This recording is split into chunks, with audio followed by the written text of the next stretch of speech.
Good morning, students. In today's class, we take up the summary of the story Upper Division Love by Manohar Malgonkar. In the last two classes, I have explained you the story in detail. As I told you earlier in my classes, that the story revolves around a lower division clerk falling in love with the heroine Sundarbala. His obsession is to such a great extent that he even misses the bus queue to look at the poster of the heroine. Once he sees the heroine face to face, then he is head over heels in love with her, and every day it becomes a routine for him to stand at the gates of the studio to look at the heroine, and then only he goes to work.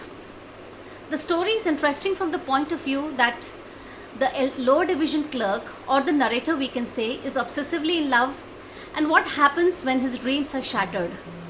What happens when he realizes that the heroine that he looked on the screen is totally different in reality.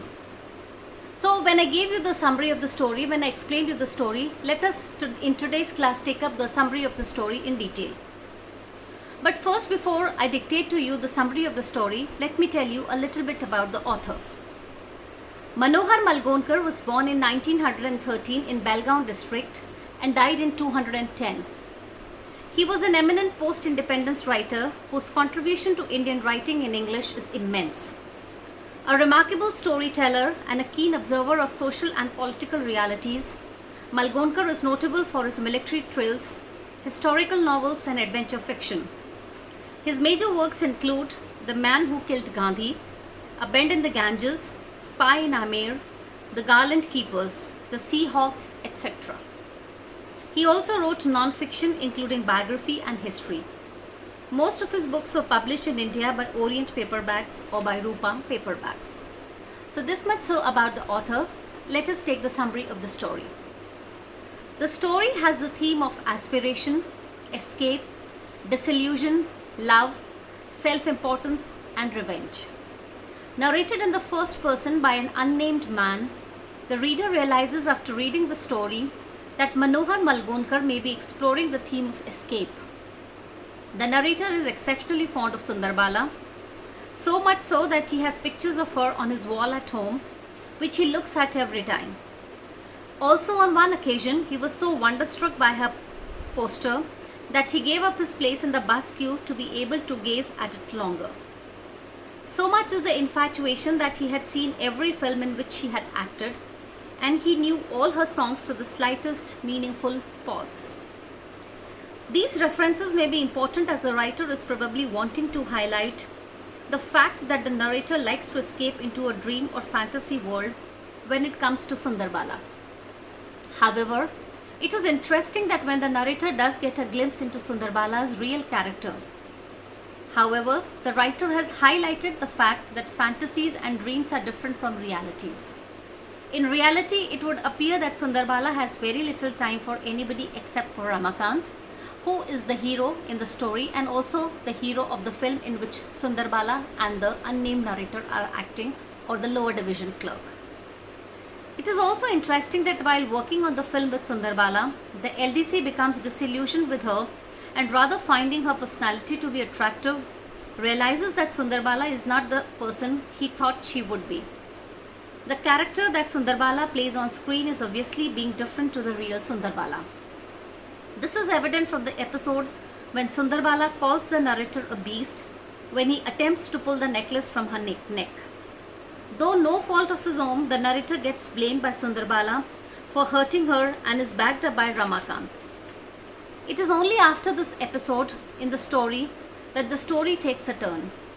It is through this action that the narrator seeks revenge on Sundarbala and Ramakant. Students, as you remember, I told you that there are two parts in the story. In the first part of the story, we have the falling of love of the unnamed narrator or the lower division clerk with the heroine Sundarbala, acting in the same film with Sundarbala, and then when there's a glitch in the scene in which he's supposed to act and the after reactions of that particular episode in which both Sundarbala and Ramakant laugh and jeer at the poor narrator, he has a change of mind. He decides that this Sundarbala is not the Sundarbala whom he was in love with, and then he goes on a journey to seek revenge. So the second part of the story is a revenge by the narrator.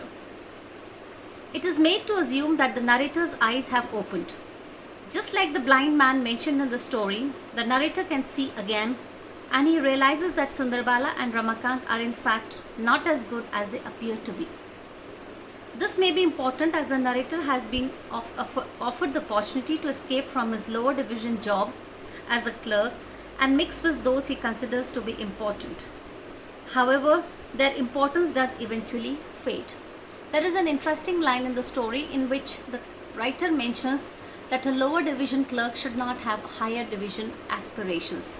This is true to some extent, because when we read the story in detail and when we reach to the climax of the story, we realize that it was not the business of the clerk to fall in love with Sundarbala.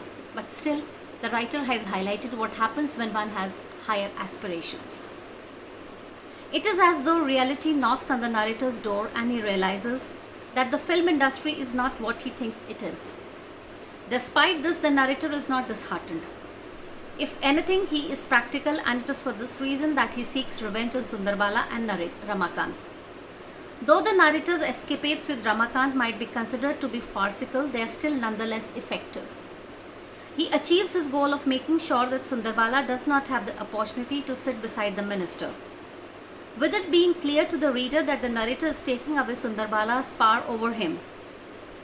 Throughout the story, there is also a sense that Sundarbala is full of her own self-importance. At no stage does she stop outside the studio to talk to her fans, rather than she drives straight into the studio and ignores them, forgetting that the success is due to the fact that her fans worship her. This may be significant, as Malgonkar could be attempting to highlight the fact that many actors and actresses are removed from reality, though it may be a case that they create alternative worlds in their films. They also appear to live their lives as though they live in an alternative world. To conclude, the end of the story is also interesting, as the narrator, rather than giving up his idolatry of film stars, shifts his attention to another film star, Sheelamati. This happens at the end of the story, when the newspaper which appears on the second day of this incident which takes place in the story, the narrator sees the photograph of Sheelamati sitting next to the minister, and then he says at the end of the story that Sheelamati's studio lies on the way to his office. The reader, realizing that the energies that the narrator used to focus on Sundarbala will be used instead to pursue Sheelamati, which may leave some to suggest that the narrator himself has learned nothing about his experience. He continues to place others on a pedestal that they do not deserve to be placed on, and in all likelihood the narrator's feelings will be hurt again. Just as he has been hurt by Sundarbala and Ramakant, it might also be important that the narrator has the ability to shift his attention from one actress to the next, as there is a sense that should the narrator become disillusioned with Sheelamati, as he did with Sundarbala, he will simply find another actress to focus his energies on. Throughout the story, the narrator has tried to escape from his own realities, holding on to his aspiration of greater things, something that some critics might suggest is very normal for an individual to do, while others might suggest that narrator is attempting to live a fantasy. So this much so for the summary of the story Upper Division Love by Manohar Malgonkar. In tomorrow's class, we pick up a new story for discussion. Thank you.